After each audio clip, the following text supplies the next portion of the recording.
Daddy? That kid in piano? He looks like me. Paano po nangyari yon?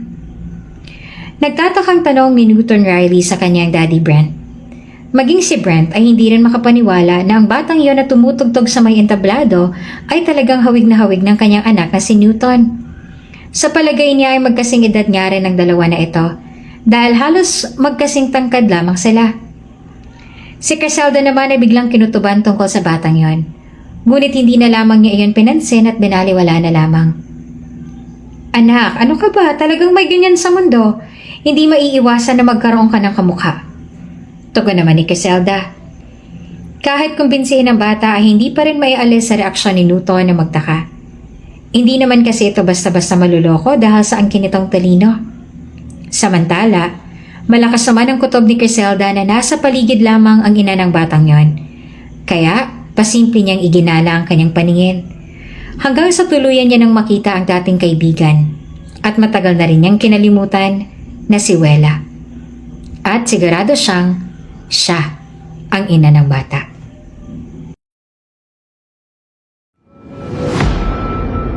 Kung bago ka pa lang sa channel na ito, Ate Jane TV, huwag kalimutang pindutin ang notification bell and subscribe button. Sana po hindi naman malaking abala sa inyo ang pagpindot ng subscribe button dahil ang kapalit po nito ay ang pagsuporta para makapag-produce ng mga libreng stories sa mga channels ni Ate Jane. Maraming salamat!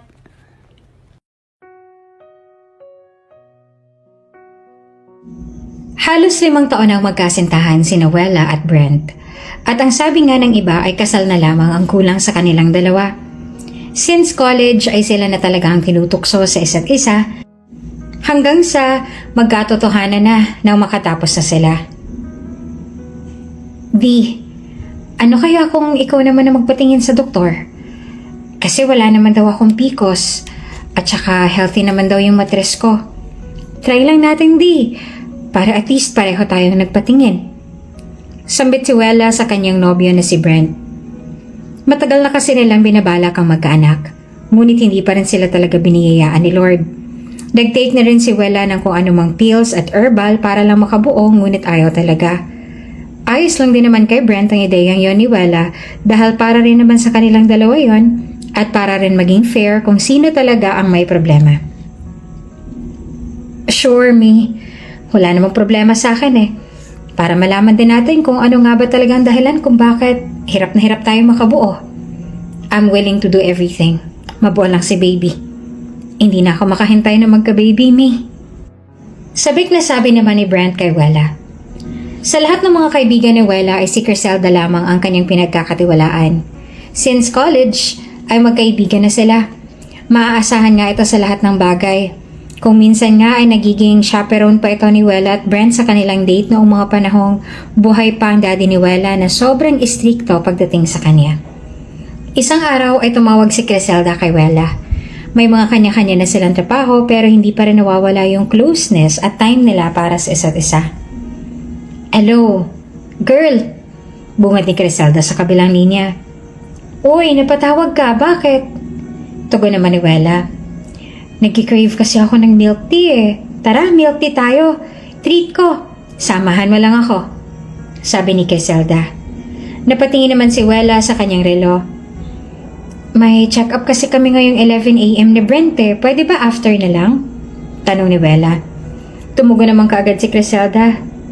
Check-up? Bakit? Na paano ka? Sunod-sunod naman na tanong ni Criselda. Actually si Brent.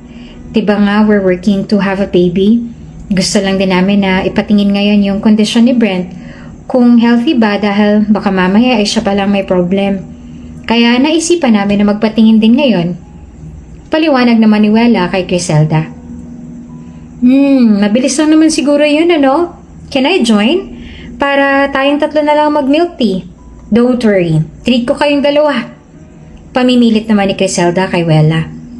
Sobrang ang close itong si Criselda sa dalawa mula noon magpahanggang ngayon. Maging ang mga sikreto ni Wela ay alam din ni Criselda pero ayos lang sa magkasintahan dahil sobrang laki ng tiwala nila sa kanilang matalik na kaibigan.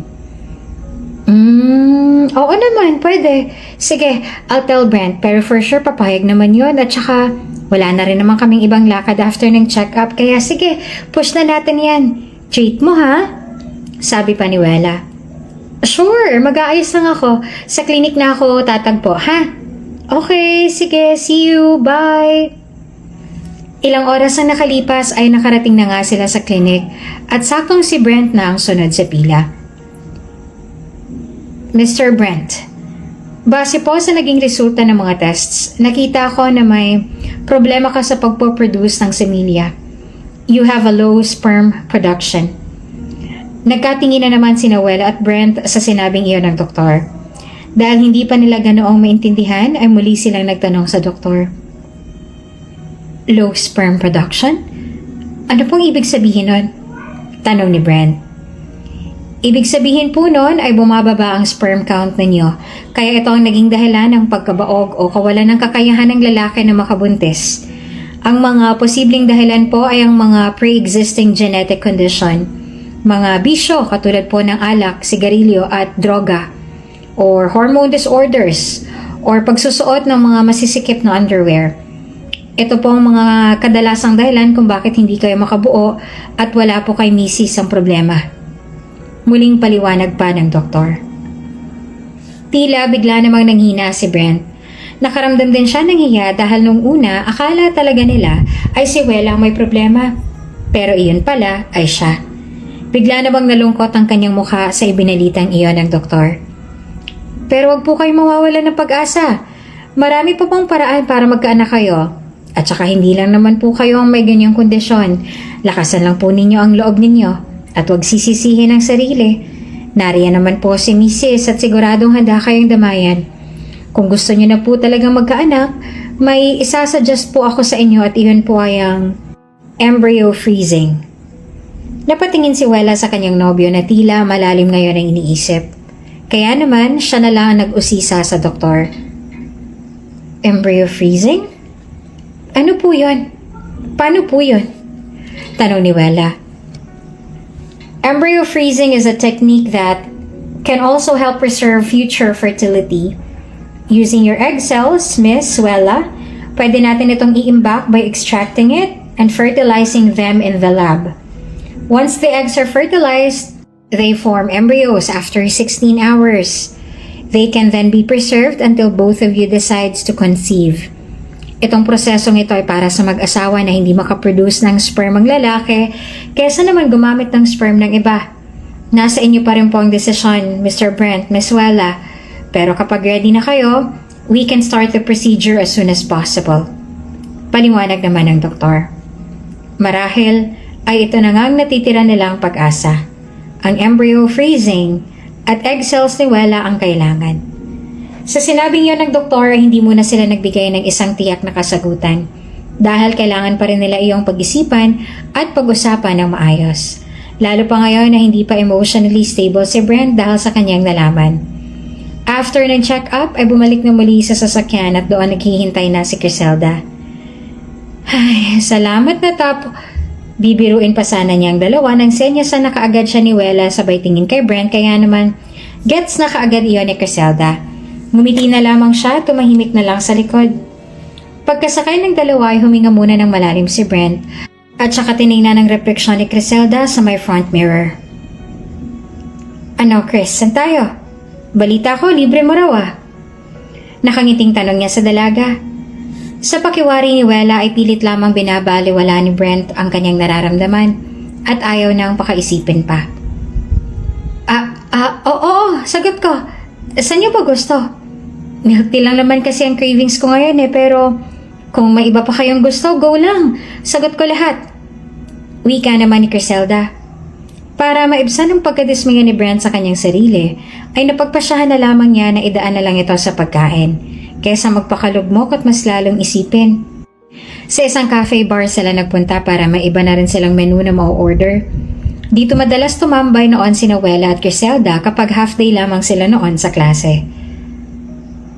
Nostalgic pa rin ang lugar na to, no, Beshi? Panimulang sabi ni Criselda kay Wella. Oo nga pero in fairness, ang laki na rin ng pinagbago, no? Dumami na rin yung mga menus nila, may mga chicken wings na rin.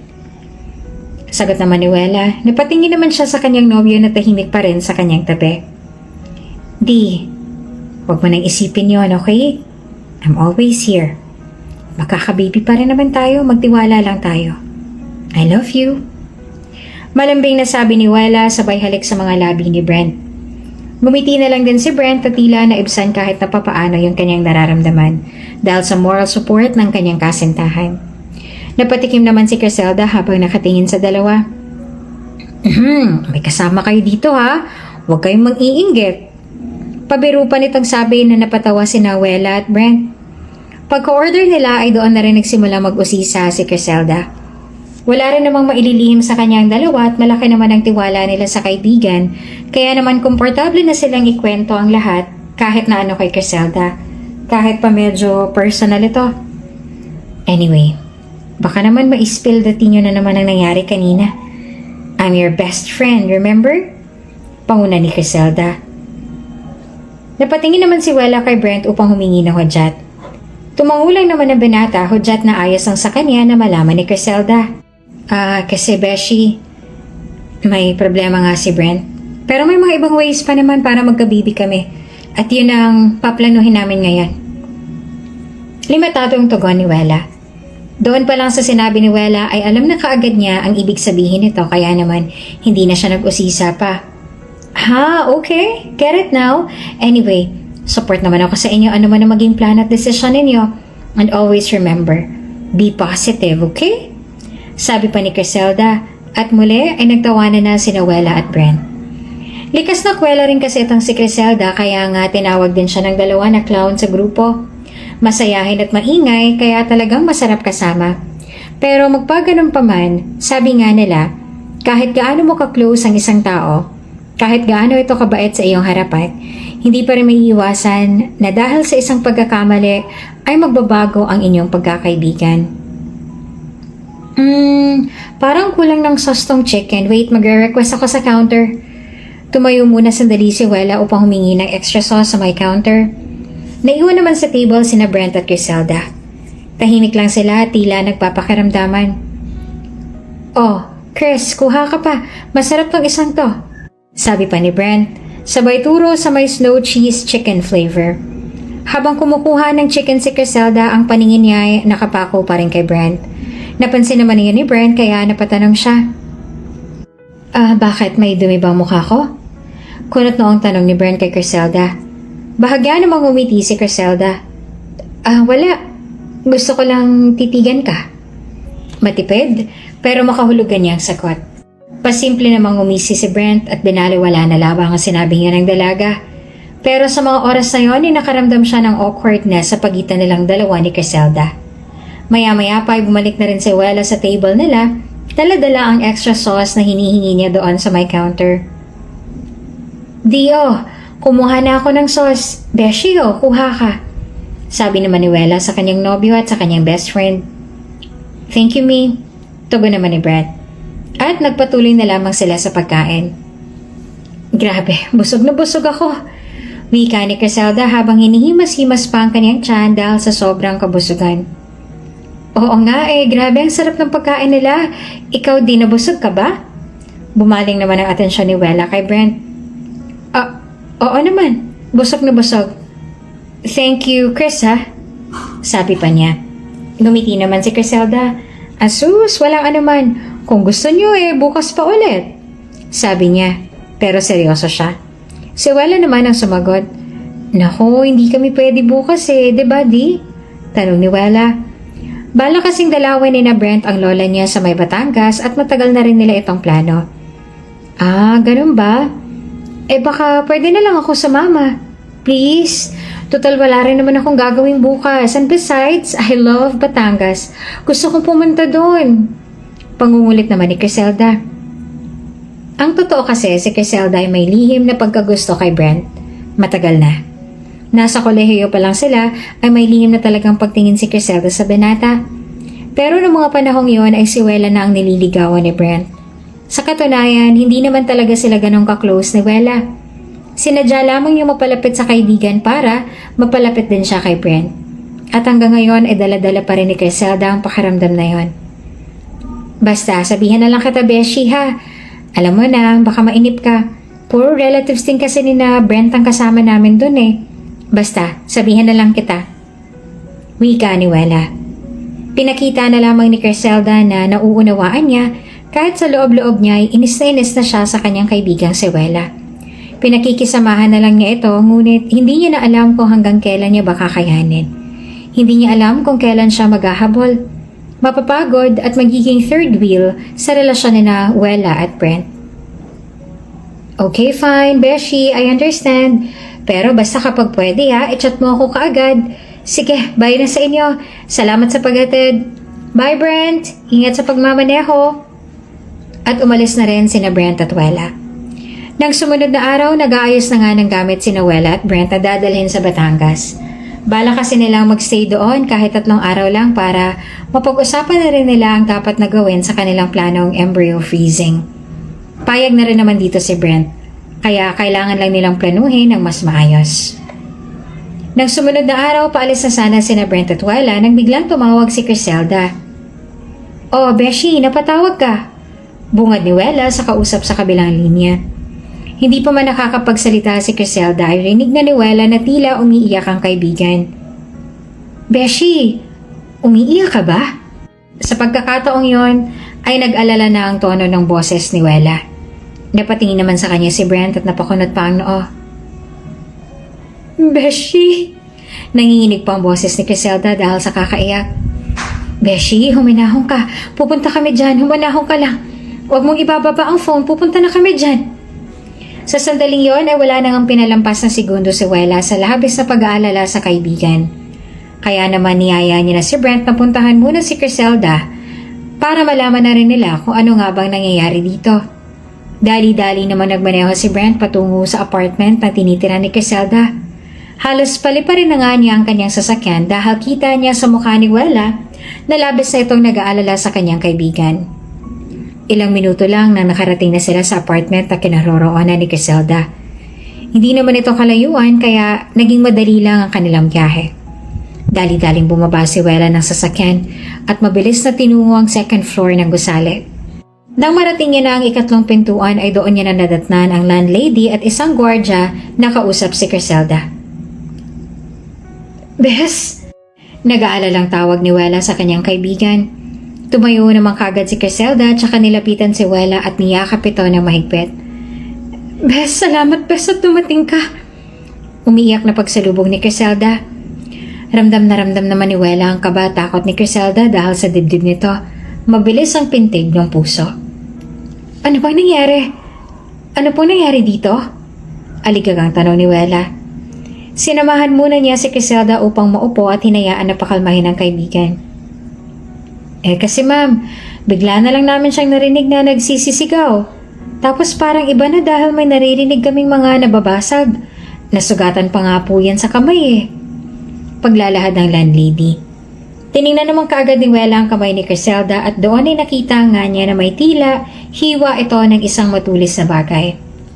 Samantala, nagpatuloy na muli ang landlady sa pagkukwento dahil parang hindi pa kaya ni Criselda na magsalita. Tapos yun na nga, dali-dali kami umakyat dito dahil akala namin ay may kaaway siya o ano. Pero imposible kasi dadaan naman sa amin kung magpapatulog siya rito ng iba. Pero dahil wala naman ay tinanong na namin siya kung anong nangyari. Tas pagmanman ni Manong Raul, may basag yung salaming bintana sa kwarto niya kaya sigurado kami na doon pumasok at lumabas kung sino man yung umatake kay Criselda. Pagpapatuloy ng landlady. Tinungo naman ni Brent yung bintana yon at minasdan ito ng malalim.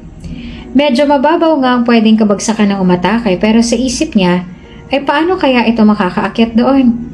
Hindi kataasan ng bintana yon pero sa pakiwari niya ay kailangan pa rin nito ng kahit na hagdan para makaakyat sa binanang yon. Wala rin naman kasi siyang nakikita sa paligid na pwedeng akyatan, tulayan o daanan dahil puro pong pader lamang ang naroon. Hindi na lamang nga nag-usisa pa si Brent dahil baka mamaya ay mali na naman ang hinala niya. Nang mahimasmasa na si Criselda ay doon na siya nagkwento. Kanina, habang naliligo ako, pakiramdam ko talaga may kumakalos ko sa may bandang pintana. Hindi ko alam kung pusa or what. Tapos marahan kong pinihit ang gripo para mas marinig ko yung kaluskos na yun, pero hindi ko pinahalata na nakikinig ako. Tapos ang kinuha ko ng towel ko at akmang lalabas na ako. Bumulaga sa akin ng isang lalaki na nakaitim at nakabonet. Tatakbo pa sana ako pero may hawak na siyang kutsilyo. Sa isip ko, sasaktan na lang din naman niya ako kaya sisigaw na lang ako at hihingi ng saklolo. Hanggang sa magpanik siya nang marinig niyang yapak ni na Ate Laila at Manong Raul. Kaya naman dali-dali niyang binasag ang bintana at doon na tumalon. Bes, takot na takot ako. Hindi ko na kaya mag-isa rito, Bes. I think I have so much trauma. Baka mamaya niyan bumalik siya, natatakot ako. Humahagulhol na nga sa iyak si Criselda habang nagkukwento sa kanyang kaibigan. Bakas na bakas naman ang labin sa pag-aalala sa reaksyon ng mukha ni Wella, kaya naman muli niyang niyakap ang kaibigan. Tahan na. Ang mahalaga ay nandito na kami. May kasama ka na. Salamat. Salamat, Bes, ha? Sabi pa ni Criselda. Sa sandaling yon ay umalis na rin ang landlady at ang guard. Naiwan na lamang doon ang tatlo at ihikbi-hikbi pa rin si Criselda sa pag-iyak. Bahagya ring nagkatinginan sina Brent at Wella. May lakad kasi sila ngayon kaya hindi nila malaman kung tutuloy pa ba sila o hindi na. Ngunit sa sitwasyon ngayon ni Criselda ay tila hindi nito makakayanang maiwan ni Wella dahil sa isip niya ay baka balikan ito nang umatake sa kanya kanina. Sige na, alam ko may lakad pa kayo ngayon. Okay na ako dito. Nauutal na sabi ni Criselda. Tumingin na lamang si Wella kay Brent at saka matipid ng umiti at tumango. Dalawa lang din naman kasi ang kanilang pamimilian. Yon ay isama si Criselda o hindi na lang sila tutuloy sa kanilang lakad. Hindi na kami tutuloy, sagot ni Wella. Kunwari naman nagulat si Criselda. Batid niyang ito ang isasagot ng kaibigan dahil kailanman ay hindi siya matitiis nito. Kaya naman sa loob-loob niya ay halos tumalo ng puso niya sa galak dahil napigilan niya ang mga ito. Talaga? Naku, nakakahiya. Tumuloy na kayo. Hindi naman siguro babalik yung lalaki yun. Sisigaw na lang ako ulit. Pagpapaawa pa ni Criselda. Ano ka ba? Ayos lang yun.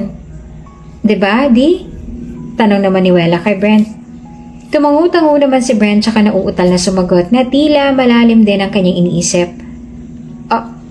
Oo naman. Oo. Matipid niyang sagot. Pwede pa naman namin ituloy yun sa ibang araw. Ang mas importante ngayon ay masamahan ka namin dito para matiyak na safe ka. Pagpapatuloy pa ni Wella. Talaga? Hindi kayo tutuloy para lang samahan ako? Maraming salamat sa inyo. Sobra ko na-appreciate ang ginagawa niyo para sa akin. Don't worry, babawi ako. Tatanawin ko itong isang malaking utang na loob. Maluha-luha ang sagot naman ni Criselda. Ngumiti na lamang si Wella habang si Brent naman ay nagbigay lamang ng isang pilit ng ngiti. Kinagabihan, naisipan na lang nilang tatlo na manood ng Netflix. Total, hindi pa rin naman sila inaantok. Doon sila nakapwesto sa sala at pinatay pang ilaw para mas feel daw nila ang kanilang papanoorin. Sa mahabang couch ay naroon nakaupo si Wella, nakatabi ang kanyang nobyo na si Brent at sa kabilang dulo naman ay si Criselda. Sa kalagitnaan ng kanilang pinapanood ay nagpaalam sandali si Wella para mag-CR kaya ang naiwan na lang doon ay sina Brent at Criselda. May distansya naman silang dalawa at pinapagitnaan nila ang isang bucket ng popcorn. Nang akmang dadampot ng popcorn si Brent ay sinakto rin ni Criselda na dumampot doon kaya naman iyon ang dahilan kaya napahawak siya sa kamay ng binata. Nagkatinginan sila at mabilis namang inalis ni Brent ang kanyang kamay at pinauna na si Criselda na kumuha. Go on, ikaw muna, wika ni Brent. Hindi, sige ikaw na, sabi naman ni Criselda. Nakatitig pa rin ang dalaga kay Brent. Hindi na nga malaman ni Brent ang gagawin dahil medyo naiilang na siya. Matagal nang malakas ang pakiramdam ni Brent na tila may lihim na pagtingin nitong si Criselda sa kanya. Ayaw naman niyang diretsahin dahil ayaw niya namang mag-assume at saka hindi rin naman ito aamin. Tapos siya lang mapapahiya at masisira kay Wella. Ayaw na rin namang mag-isip ng kung ano tungkol dito dahil matagal na silang magkaibigan. At isa pa, siya talaga ang pinaka-itinuturing ni Wella na best of friends ito kaya sa isip niya ay baka mali lamang ang kanyang naiisip. Ilang sandali pa ay dumating na rin si Wela at saka muli nang naupo sa gitna nilang dalawa. Muli siyang humilig sa balikat ng kanyang nobyo habang si Criselda naman ay nanlilisik na ang mga matang nakatingin sa kanya. Nang sumunod na araw dahil wala namang ibang nangyari sa kanila, ay sinigurado na ng landlady ang kanilang seguridad ay nagdesisyon na rin sina Brent at Wela na umalis na. Bes, paano? Muuuna na kami ha? Marami pa palang kaming dapat ayusin. Inassure na naman na ng landlady mo na ligtas ka na rito dahil palalagyan na nila ng grills yung bintana mo para wala na makakadaan doon. Tawag ka na lang ulit kapag may problema, okay? Wika ni Wela. Ngumiti naman si Criselda at saka tumango. Oo, Bes, nauunawaan ko. Thank you ha. Thank you sa oras at sa pag-aalala ninyo. Sobra ko na-appreciate. Sagot naman ni Criselda at saka niyakap si Wela. Matapos naman kay Wela ay niyakap din niya si Brent at sinabing, Thank you Brent ha. Dugtong ni Criselda sabay yakap naman kay Brent. Ilang na ilang naman si Brent kaya siya nang unang kumalas dito. Sa kabilang banda ay na makaalis sila ay napahaging naman si Brent kay Wela tungkol sa napapansin niya kay Criselda. Me? Yes, Di? Habang naroon sila sa sasakyan. May kakaiba ka bang napapansin kay Criselda? Nagtatakang tanong naman ni Brent. Napakunot naman ang noo ni Wela. Kay Criselda? Wala naman, bakit? Ano bang napapansin mo? Tanong ni Wela sa kanyang nobyo. Hindi ko alam kung exage lang ba ako o ano. Pero, pailang beses na kasing nangyari to eh. Sa tuwing may pupuntahan tayo, tapos hindi siya kasama. Lagi na lamang nauudlot dahil may nangyayari sa kanyang masama. Kaya ang ending, hindi na tayo natutuloy. I know it sounds selfish pero ewan ko ba, napapansin ko lang naman. Paglalahad ni Brent. Napaisip naman si Wela sa sinabing iyon ng kanyang nobyo. Noong una kasi, magbabakasyon sana sa Cebu si Wela para doon mag-unwind at baka sakaling makabuo pero biglang nakatanggap din sila ng tawag noon kay Criselda na nahihirapan itong huminga dahil meron na tong hika kaya naudlot ang lakad nila. Pangalawa naman ay yung sunod na bakasyon nila na hindi pa rin kasama si Criselda tapos bigla namang nakatanggap ulit sila ng tawag dito na na-hold up siya at kasalukuyang nasa presinto noon. Tapos ngayon, pabatangas nga sana sila pero naudlot pa rin dahil sa nangyaring masama kay Criselda. Gusto nang magduda ni Wela ngunit sa kabilang banday, napaisip siya na baka naman talaga nagkataon lamang. Ngunit naisip niya na wala na kasing ibang pamilya si Criselda. Mag-isa na lamang ito sa buhay at kapatid na ang turingan nila sa isa't isa. Kaya sa isip ni Wela ay baka nagkataon lamang ang mga pangyayaring yon at hindi sinasadya. Dahil wala naman siyang naiisip na dahilan para gawin yon ni Criselda. Maliban na lamang kung may lihim talaga itong gusto kay Brent. Kaya sa halip na mag-overthink din katulad ni Brent, ay pinakalma na lamang niya ang kanyang nobyo at pinaliwanag na lamang dito ang kanyang saloobin para hindi na ito mag-isip pa ng kung ano-ano. Di, baka naman talaga nagkataon lang. I know, Criselda. Wala na rin kasi siyang pamilya. Ako lang din naman ang kaibigan niya kaya alam kong ako na lang din ang maituturing niya talaga na pinakamalapit sa lahat. Wala naman kasi siyang ibang matatakbuhan sa oras ng panganib katulad ng mga nangyayari sa kanya. Tayo lang din naman ang tutulong at sasaklolo sa kanya. Kaya di, huwag ka na mag-isip ng kung ano-ano, mabait niyang si Criselda at alam kong kailanman ay hindi niya tayo magagawang lokohin. Paninigurado ni Wela sa kanyang nobyo. Tumango na lamang si Brent kahit na ang totoo ay hindi pa rin talaga siya kumbinsido. Parang hindi ka pa rin kumbinsido, di ah. Kunot na ang tanong ni Wela nang titigan niya ang mukha ng nobyo habang nagpamaneho. Ay hindi naman sa ganon. Pero maaaring tama ka nga. Baka praning lang ako at kung ano-anong naiisip. Sagot niya para hindi pa rin niya pag-isipin pa si Wela. Para maibsan naman ang usapan ay muli nilang inungkat ang pagsasailalim ni Wela sa embryo freezing. Pero maiba tayo, Mi. Gusto mo ba talaga yung embryo freezing? Seryosong tanong naman ni Brent sa kanyang nobya. Huminga naman ng malalim si Wela. Para sa akin, kung yun na lamang talaga ang paraan para magka-baby tayo, go ako. Kesa naman magpagamit ako sa iba, di ba? Okay na yung ganon. Ikaw pa rin ang magiging ama ng mga anak ko at wala nang iba. Kalmado ang sagot naman ni Wela. Ikaw, okay lang ba sa'yo yun? Balik na tanong naman sa kanya ni Wela. Sandali namang napaisip si Brent. Sa kalagayan niya, napaka-imposible na talaga na makabuntis siya dahil nga sa kadahilanan na hirap na siyang mag-produce ng sperm. At katulad ni Wela, ayaw naman niyang ipagamit ito sa iba dahil kabawasan na rin yun sa kanya bilang isang lalaki. Kaya naman kahit sa egg cells na lamang ni Wela, ang last chance nila, ay sasang-ayon na rin ito sa ganoong ideya nang sa ganoon ay matupad na rin ang kanilang matagal nang ipinagdarasal na magkaanak. Hindi dahil sa ito na ang ating last chance, kundi dahil hindi ko rin maatim na ibang sperm ang gagamitin sa iyo dahil kahit hindi kayo magtalik, paligtalin man ng mundo, hindi pa rin ang magiging buo bilang tatay niya.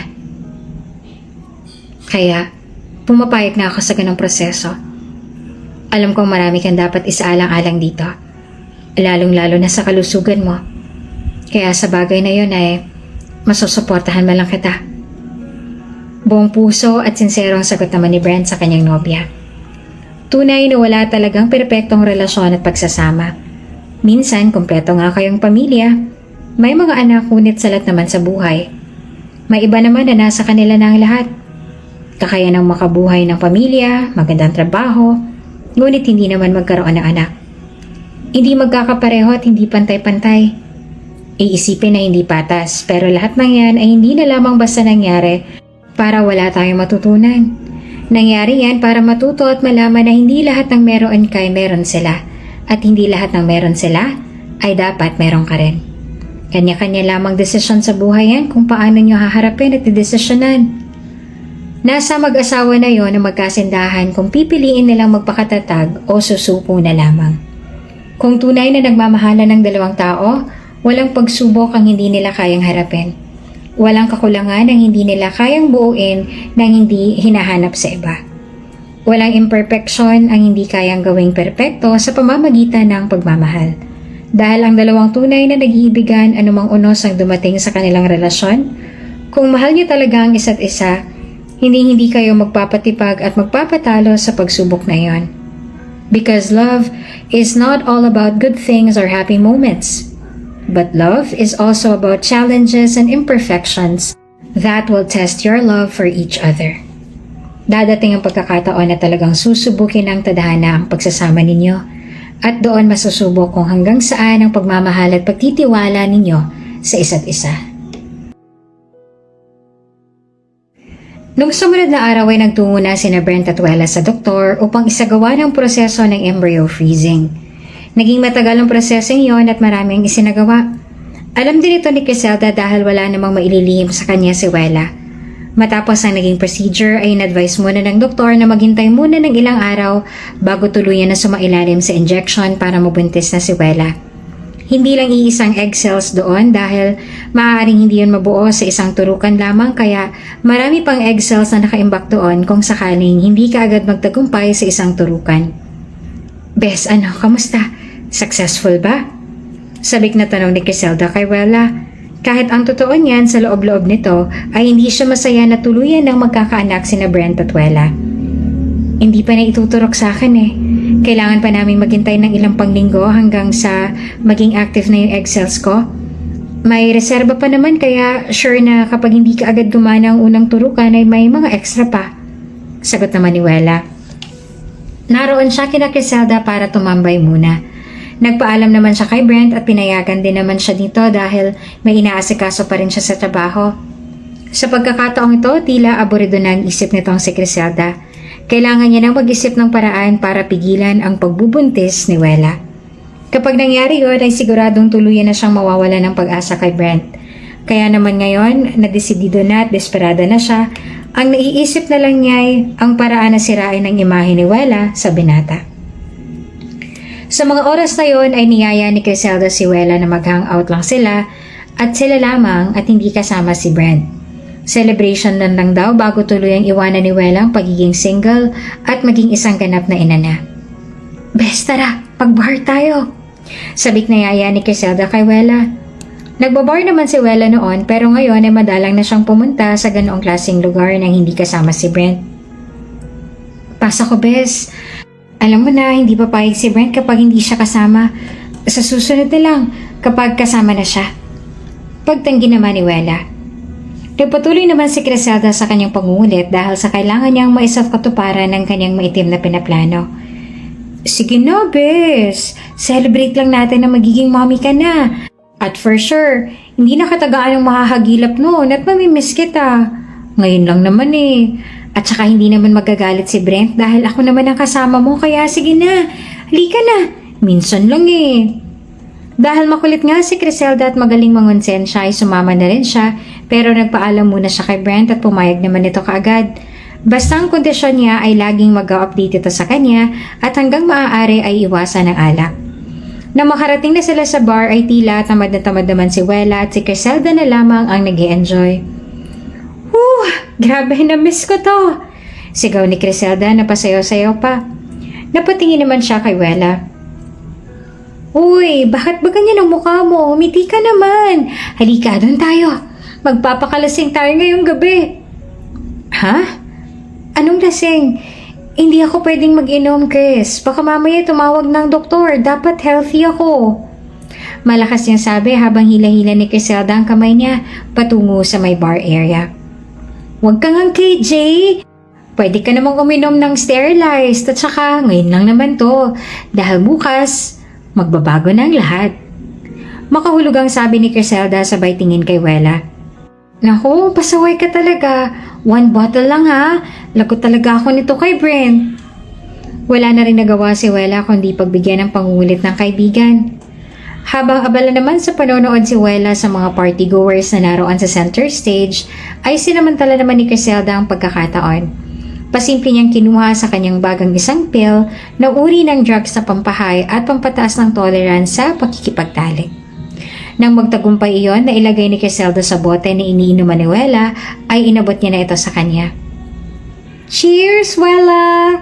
Taas kilay na sabi ni Criselda sa kaibigan nang may nakakalokong tingin. Kinuha naman niya ni Wella at tuluyan ng ininomang beer na may droga. Ilang minuto pa, ay tila umi-epekto ng gamot sa katawan ni Wella. Nagsisimula ng mag-init ang katawan nito at sa mga oras na iyon ay alam niya na ang gusto niyang mangyari. Ang mailabas ang init na iyon ng kanyang katawan. Beshi, are you okay? Tanong ni Criselda na parang nangaasar pa. Maya-maya pa ay napatitig sa kanya si Wella at isang malalim na tingin.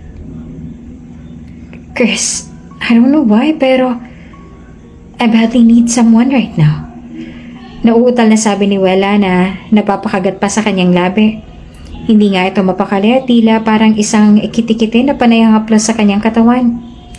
Bahagya namang napangiti si Criselda dahil sa tingin niya ay may epekto na nga ang gamot at ngayon ay maisasagawa niya na ang kanyang plano.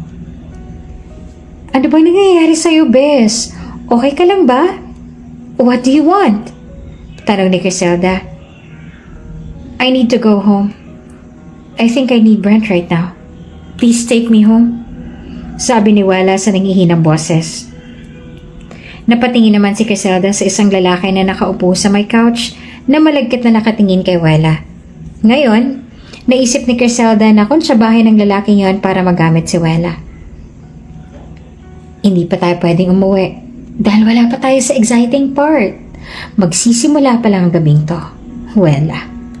Maya-maya pa hinila niyang kaibigan at isinama doon sa lalaking kanina pang nakatingin sa kanila na halatang type na si Wella. Palibhas ay nangihina ng katawan ni Wella ay sunod-sunuran na lamang siya sa gustong gawin o ipagawa sa kanya ni Criselda. Hi! Panimulang bati ni Criselda sa lalaki. Malaki ang katawan nito at halatang meron din itong gustong mangyari ngayong gabing to. Hi, beautiful ladies! Sagot naman ng lalaki sabay lagok sa beer. Hindi na ako magpapaligoy-ligoy pa. This is my friend, Wella. Napapansin ko kasing kanina ka pa nakatingin sa kanya. Do you like her? Kasi she likes you too. Napakagat naman ng lalaki sa kanyang pang-ibabang labi na hindi na kailangan pang magpakita ng motibo dahil sina Criselda naman ang lumapit sa kanya. Minasdan niya ang kabuuan ni Wela mula ulo hanggang paa at mas lalo siyang nanabik sa dalaga. Yes, I like her. Diretsong sagot ng lalaki na tila hindi na nagdalawang isip pa. Umiikot na rin ang buong mundo ni Wela sa sandaling yon at ang tingin nga niya sa mga lalaking naroon ay kamukha ni Brent. Ni hindi nga niya nauunawaan ang pinag-uusapan ni na Criselda at nung lalaki dahil totally on high na siya ngayon. Tumayo na rin ang lalaki at kinuha ang kamay ni Wela.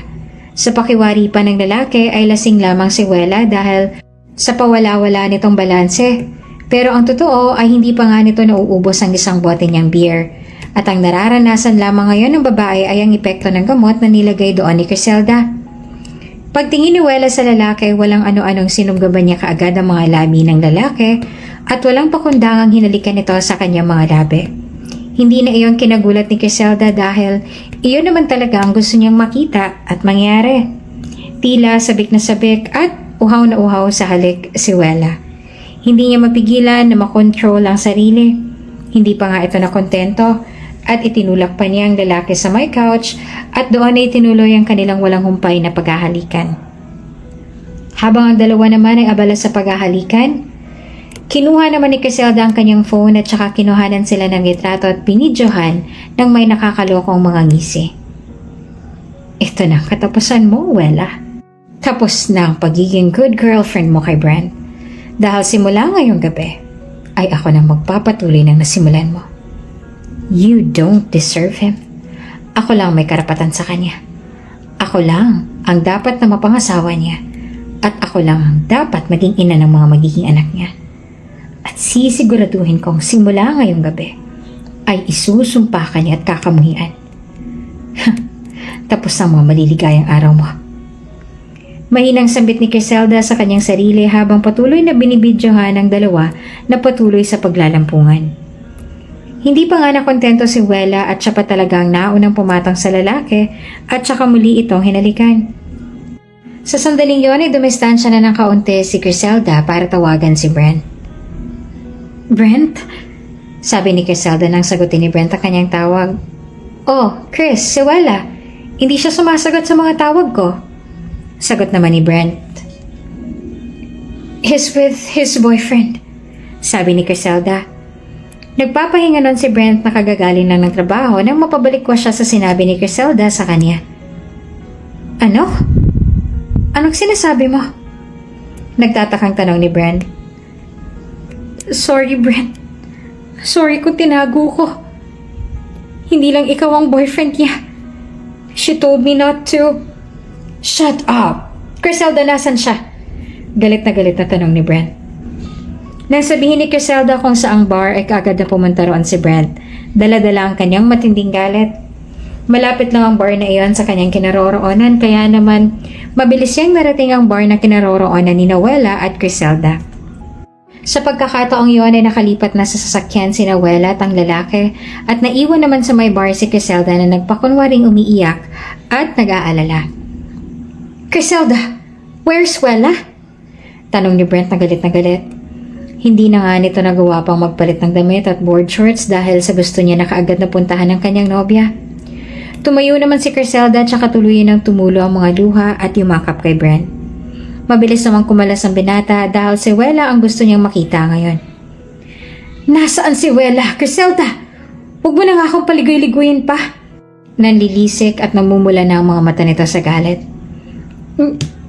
Nasa labas. Nasa sasakyan ang sinasabi ko sa'yo isa pa niyang boyfriend. Pagsisinungaling ni Criselda. Take me there. Mariing sabi ni Brent na sa mga oras na yon ay isinama na nga ni Criselda ang binata sa lugar kung nasaan si Wela at ang lalaki. Nang makarating sila doon ay halos gumuho ang mundo ni Brent sa kanyang narinig sa loob ng isang itim na kotse. Brent, huwag ka nang tumuloy. Masasaktan ka lang. Sabi pa ni Criselda. Tila nga sinapian na ng kung anong demonyo itong si Brent at mabilis nang tinungo ang harap ng sasakyan. At doon nga ay nakita niya na si Wela na nakapatong sa lalaki. Hingal na hingal si Brent sa galit dahil sa kanyang nakikita. Mukha pa nga nag-i-enjoy ang dalawa kaya naman wala nang pakundang sinuntok ni Brent ang harapan ng sasakyan. Isang malakas na suntok na nagpatigil sa dalawa. Sabay namang napaharap doon si Wella at yung lalaki. Nang titigang mabuti ni Wella kung sino ang lalaking yon, ay doon na siya tila hinang-hina at para bang mawawala ng malay.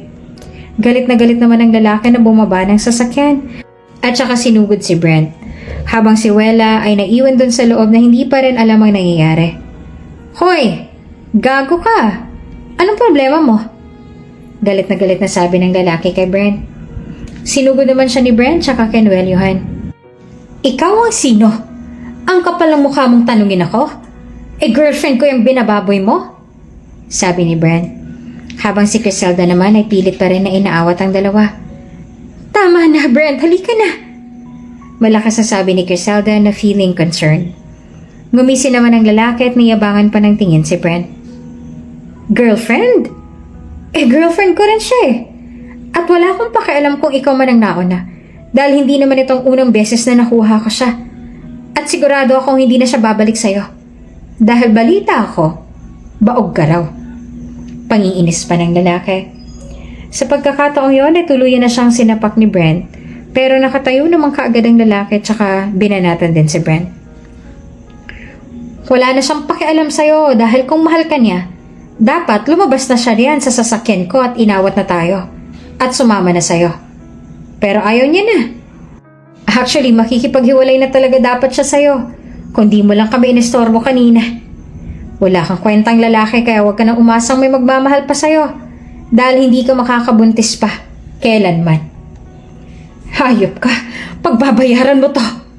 Sigaw ni Brent. Binaling naman niya ang atensyon kay Wella na tila nga wala man lang pakialam sa kanya. Wella! Wella, bumaba ka dyan! Sigaw pa niya. Pero hindi na siya hinayaan pa ng lalaki na makalapit pang muli sa kanyang sasakyan, pati na rin kay Wella. Kaya naman, siya na rin ang unang umalis na galit at gigil na gigil sa nangyari. Susundan sana siya ni Criselda ngunit binalaan na siya ng binata na wag siyang susundan. Nang makaalis na si Brent, ay doon na tuluyang inabot ni Criselda ang bayad niya sa lalaki. Good job, Marco. Actually, you deserve an award for that acting skill. Pinahanga mo ako Well done. Nakangising sabi ni Criselda. Kuminang naman ang mga mata ng lalaki habang binibilang ang lilibuing yon na ibinigay ni Criselda. Wala pa tong dagdag. Ang sakit kaya nung suntok ng hayop na yon. Don't you ever call him that way, kundi ako makakalaban mo. Pambabanta ni Criselda at saka muling bumunot ng pera at ibinigay sa lalaki. Tuwang-tuwa naman ang lalaki sa kanyang naging reward. Sige na, umalis ka na. Ako nang bahala sa beshi ko. Get lost! Sabi ni Criselda at saka tuluyan na ring umalis ang lalaki. At doon ay si Criselda na nga ang bahalang nag-uwi kay Wella sa kanyang apartment. Samantala, halos masira naman ang ulo ni Brent sa kanyang nakita at mga nalaman. Halos gusto niya ng paulit-ulit na saktan ng sarili niya. Lalo niyang sinisisi ang kanyang sarili dahil sa kanyang naging kakulangan bilang isang lalaki. Iniisip niya na siyang may kasalanan kung bakit bigla na lamang naisip nga ni Wella na mandalaki o maghanap ng iba. Pero hindi niya pa rin lubos akalain ito dahil ramdam naman niya ang mahal na mahal siya ni Wella. Ngunit wala na ngang paliwanag pang makakapagpabago ng kanyang isip dahil siya mismo nakakita noon sa akto. Huling-huli sila sa akto sa kababuyan at kahalayang ginagawa nila na hindi malang siya nagawang ipagtanggol ng dalaga. Ngayon, ayaw na nga makita pa ni Brent si Wella. Dahil na rin sa sakit na idinulot nito sa kanya, hindi na nga niya kaya pang humarap dito magpakita man lang dahil lalo lamang nandiliit ang kanyang tingin sa kanyang sarili. Samantala, nang sumunod na araw nang mawala ng epekto ng gamot dahil overnight lang naman iyon, pagkamulat ng mga mata ni Wella ay natagpuan na lamang niya ang kanyang sarili sa kwarto ni Criselda. Nasaan ako? Bumungad naman sa kanya si Criselda at saka umupo na sa tabi niya. Wella, andito ka sa apartment ko. Minamassage pa nga ni Wella ang kanyang ulo sa sobrang sakit. Di wala siyang maalala kung anong nangyari kagabi. Kaya naman nag-usisa na si Wella sa kaibigan. Ha? Bakit ako yung dito? Alam ba ni Brent? Grabe ang sakit ng ulo ko. Reklamo ni Wella. Hindi niya alam. At sa tingin ko, Wala na siyang pakialam. Seryosong sabi ni Criselda. Kailangan niyang mapaniwala si Wella na maging siya ay dismayado sa ginawa nito kagabi. Kailangan niya mapaniwala ang kaibigan na hindi niya ito mapigilan at maawat kagabi sa labis na kalasingan dahil wala namang naaalala si Wella kaya sinamantala niya na ito. Ano? Ano ba, Criselda? Naguguluhan ako. Ano ba nangyari kagabi? Bakit ako andito? Bakit hindi alam ni Brent? Teka nga, where's my phone? Give me my phone. Sunod-sunod na sabi ni Wella. Gulong-gulo nga siya sa nangyayari at hindi naiintindihan ang mga sinasabi ni Criselda. Hindi na nga sumagot pa si Criselda bagkus ay pinakita na lamang dito ang mga larawan at video nito at ng lalaki habang naglalampungan sila kagabi. Ano yan? Tinitigang mabuti ni Wella ang pinapanood sa kanyang yun ni Criselda. Doon niya maririnig na kunwaring pinipigilan siya ni Criselda at inaawat sa kanyang ginagawa dahil planado na itong lahat. Habang pinapanood naman yun ni Wella ay kusa nang tumutulo ang mga luha niya. Hindi ako yan. Hindi ko magagawa yan kay Brent. No, that's not me. Tell me, Chris. Hindi ako yan. Umiiyak na sabi ni Wella. Patuloy pa ngang pagkumbinsi niya sa sarili kahit alam niyang sa sarili niyang siya nga yung nasa video. Lasing na lasing ka kagabi, Wella. At hindi kita mapigilan. Sagot naman ni Criselda. Iiling-iling ang ulo ni Wella at hanggang ngayon ay hindi pa rin makapaniwala na magagawa niya ang kahalayang yon. Hindi ako yan. Hindi ako yan. Umiyak na sabi ni Wella. Si Brent. I want to talk to him. Dagdag pa niya at pagmangkaawa sa kaibigan. You can call him. Here. Pero hindi ko sigurado kung sasagutin ka niya. He saw everything last night. Pilit ko kayong tinago. Pilit kitang inaawat pero ayaw mo eh. Pinapanood kayo ng maraming tao at nahihiya na ako sa ginagawa mo. Kaya humingi na ako ng tulong kay Brent. Ano? Sinabi mo sa kanya? Sinadya mong papuntahin siya doon para makita ang ginagawa ko? Malakas na sabi sa kanya ni Wella. Oo, pero hindi yun ang intensyon ko. Oo, tinawagan ko siya para tumigil ka na. Pero hindi ko intensyon na pag-awayin kayo o ano. Pero ano? Pero nung dumating siya, ayaw mo nang sumama kay Brent. Ang sasakit pa ng mga sinabi mo sa kanya. Tapos sinabihan mo pa siya na baog siya. Sabi mo pa na makikipaghiwalay ka na sa kanya kaya hindi niya nakinayang sakit at iniwan ka na lang doon. Sabi pa ni Criselda. Hindi naman makapaniwala si Wella sa kanyang mga nasabi na yon. Napapailing na lang siya dahil hindi niya maatim na magagawa niya iyon. I can't believe it, Criselda. Kung totoo man yan, gusto ko siyang makausap. Gusto kong humingi ng tawad sa mga nasabi ko na yun sa kanya. Criselda, he's a good man. And he doesn't deserve this. Kung pipiliin man niya makipaghiwalay sa akin dahil sa mga sinabi ko, hahayaan ko siya. Dahil nasaktan ko siya. Pero gusto kong humingi ng tawad sa kanya. Na mga oras na yon ay gulong-gulo na nga ang isip ni Wella. Sinubukan niyang tawagan si Brent pero hindi na ito sumasagot. Sinubukan niya itong puntahan sa kanilang tinitirhan pero ayaw na nitong magpakita. Sinubukan niyang abangan sa trabaho pero tila tinatago na siya ng mga katrabaho niya. Lahat nga ay ginawa ni Wella ngunit parang ayaw niya na nga ni Brent na magpakita pa sa kanya. Ilang araw na rin silang hindi nagkikita. Miss na ni Wella si Brent pero hindi pa rin talaga nagpaparamdam sa kanya ang nobyo. O kung nobyo nga rin pa ba niya ito hanggang ngayon. Hanggang isang araw ay nakatanggap siya ng tawag mula sa kanyang doktor para ibalita rito na active na ang egg cells at pwede na nilang isagawa ang injection para mabuntis na siya. Talaga po? Pwede na po ba ngayon? Tanong ni Wella sa doktor sa kabilang linya. Opo, pwede na. Tugon naman ng doktor. Sige po, sasabihin ko lang ang boyfriend ko tungkol dito para masamahan niya ako. Salamat, Doc. Naroon din si Criselda kaya narinig niya ang lahat. Ano, ready for injection ka na ba raw? Tanong ni Criselda kay Wella. Oo, kailangan tong malaman ni Brent. Maring sabi ni Wella nang walang pag-aalinlangan. Anong balak mo? Muling tanong pa ni Criselda. Pupuntahan ko si Brent. Kahit ganito ang sitwasyon namin, kailangan niya pa rin malaman to. Mariing sabi naman ni Wella. At sa mga oras na yon ay sinamahan na nga siya ni Criselda sa opisina na pinagtatrabahuhan ni Brent. Magpapark na sana sila nang matanawan nila si Brent doon sa may park na may kausap na ibang babae at tila nagtatawanan pa sila. OMG, hindi ba si Brent yon? Nanlalaking mga matang tanong ni Criselda. Sinundan naman ni Wella ang direksyon ng tingin na iyon ng kaibigan at nang matunto niya iyon ay doon nga niya nakita si Brent na tila enjoy na may kausap na ibang babae. Animoy, wala silang mabigat na pinagdadaanan nitong si Wella kaya naman hindi niya na namalayang unti-unti na palang namumuo sa mga mata ni Wella ang kanyang mga luha. Let's go, mahinang sabi ni Wella. Ha? Are you sure hindi ka malang bababa? Tanong pa ni Criselda. Nakatulala naman si Wella sa labas at saka umiwas na ng tingin kay Brent. Para saan pa, Chris? May dapat pa ba kaming pag-usapan? Mukha namang masaya na siya. Ni hindi man nga lang niya ako hinayaang magpaliwanag. He's so selfish. Pigil na pigil nga ni Wella ang kanyang sarili. Nasasaktan siya at hindi niya alam kung saan pahuhugot ng lakas. Nanginginig na rin ang kanyang mga tuhod at buong kalamnan dahil gusto niyang magwala, ngunit para saan pa. Nagkakasakitan na silang dalawa kaya naman wala na talagang rason pa para ayusin ang mga bagay na tila ayaw na rin maayos pa ni Brent. So, saan na tayo? Muling tanong ni Criselda.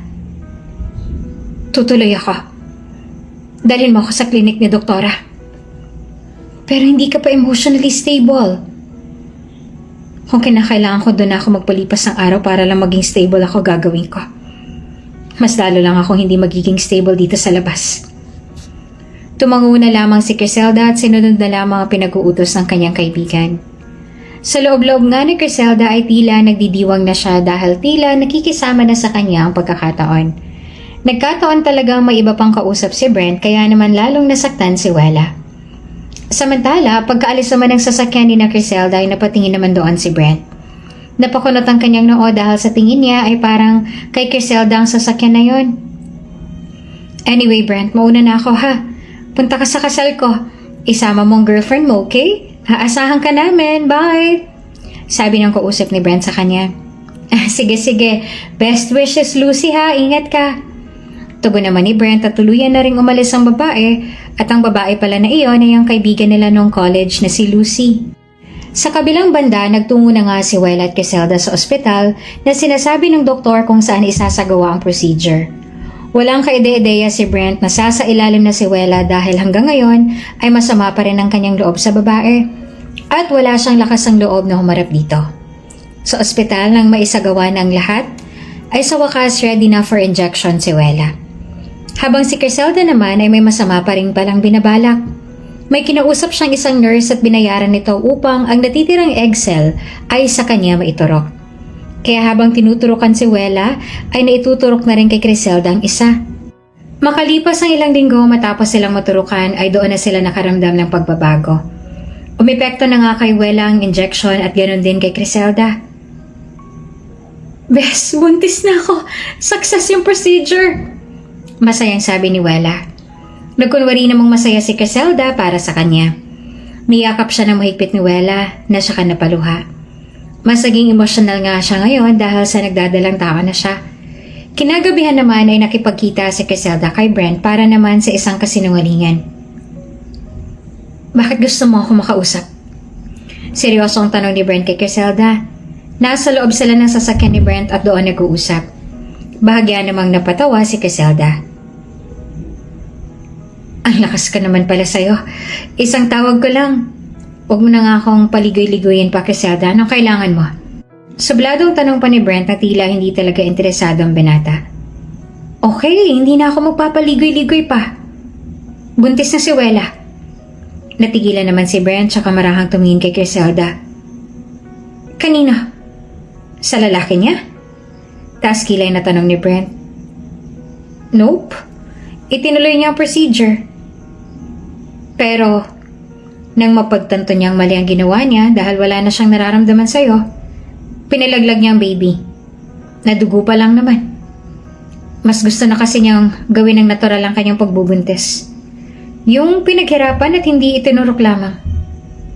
Magaling talagang maglaro ng damdamin nitong si Criselda. Maging pag-iisip ni Brent ay nalalasan niya na. Lahat ng kasinungalingan ay gagawin niya, tuluyan lang na kamuhian na ni na Brent at Wella ang isa't isa. Umiwas naman ang tingin si Brent at patuloy na itinago ang kanyang nararamdaman. So? Wala na akong pakialam sa gusto niyang gawin sa buhay niya. Iyon ang pinili niya eh. Bakit pa ako maghahabol? At saka bakit ako ang maghahabol eh? Siya tong naunang nanloko, diba? Siya ang unang bumigay at sumuko. Tapos na ako sa kanya. Gawin niya ang gusto niyang gawin sa buhay niya dahil simula nang niloko niya ako, wala na rin akong pakialam sa kanya. Sad naman ni Brent na pilit pa rin kalmado ang kanyang sarili. Talaga? So ako, pwede na ba ako sa'yo? Lakas loob na tanong ni Criselda sa lalaki. Matagal na nga niyang hinihintay ang pagkakataon na ito. Matagal nang ipinagdadasal ni Criselda na mangyari na siya naman ang piliin ni Brent. Na matapos ang lahat sa kanila ay hindi siya magmumukhang nang-aagaw siya. Brent, matagal na kitang gusto. Actually, ako naman talagang may gusto sa'yo nung college pa eh. Hindi si Wella. Ako dapat ang nasa posisyon niya. But still, dahil mahal ko ang kaibigan ko, nagparaya na lang ako. Nagbigay na lang ako. Dahil yun naman talaga dapat, di ba? Pero nagawa ka pa rin niyang saktan. Nagawa ka pa rin niyang lokohin. Brent, alam kong hindi ko mahihigitan o mapapantayan man lamang si Wella, pero sana naman, bigyan mo naman ako ng pagkakataon, no? Bigyan mo naman ako ng katiting na pag-asa. Ayoko nang mamalimos ng pagmamahal, Brent. Mahal kita. At kailanman ay hindi kita sasaktan. Kulang na lamang ay lumuhod doon si Criselda sa pagmamakaawa sa lalaki. Ngayon, napagtanto nga ni Brent na tama ang hinala niya. Tama nga na may lihim na gusto sa kanya si Criselda na matagal niya nang napapansin. Hindi na magawang magsalita pa ni Brent. Wala rin naman siyang dapat sabihin o maramdaman man lamang. Nang sandaling yon ay sinamantala na ni Criselda ang pagkakataon at unti-unti nang lumalapit kay Brent na pagtatangkang halikan nito sa kanyang mga labi. Nakatitig lamang si Brent sa mga labing yon ng dalaga at hindi na rin niya alam kung bakit ba hindi siya makakibuman lamang. Basta ang tanging alam na lamang niya ngayon ay napakasakit para sa kanya na malamang niloko na nga siya ni Wella. Tapos, nagawa pa nitong ipalaglag ang magiging anak nila, sana. Kaya naman naisip ni Brent ngayon na kung kaya nga ni Wella na gawing lokohin siya, kaya niya rin yun, lalo pa ngayong wala naman na silang dalawa. Kaya naman, kung ano man ang intensyon na gawin ngayon ni Criselda sa kanya, ay tatanggapin na lang din niya. Marahan na nga idinampi ni Criselda ang kanyang mga labi sa labi ni Brent at doon ay tuluyan na nilang nahalikan ng isa't isa. At dala ng kasabikan na hindi pa sila nakontento. Sumabay pa ang malakas na patak ng ulan sa init na kanilang nararamdaman at sa sandaling yon ay tuluyan na nilang naangkin ang mainit na katawan ng isa't isa. Ngunit magpaganon pa man si Wella pa rin ang nasa isip ni Brent habang ginagawa nila ang bagay na yon. Makalipas ang ilang linggo habang nakakaranas na si Wella ng ilang mga sintomas ng paglilihi, ay sinadya na rin na magpakita ni Criselda ng ilang pang mga senyales ng pagbubuntis. Kahit nagtataka si Wella dahil wala naman itong alam na may nobyo ito, ay sinamahan pa rin niya ang kaibigan na magpatingin sa doktor at doon nga nila nalaman na buntis na rin si Criselda. Bes, may nobyo ka ba? Bakit hindi mo man lang pinapakilala sa akin? Nagtatakang tanong ni Wella sa kaibigan. Ayaw niya namang isipin ni Criselda na may pagdududo ito kaya naman pinilit na lang niyang gawing pabiro ang tono niyang yon.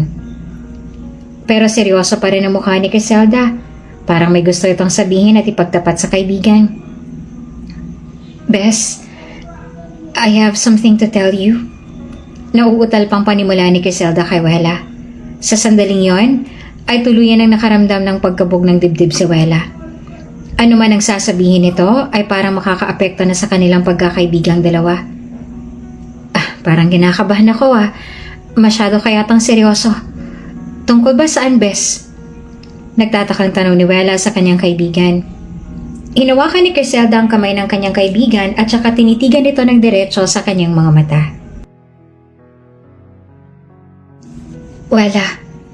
Wala akong nobyo. Pero ang ama ng aking dinadala ay si Brent.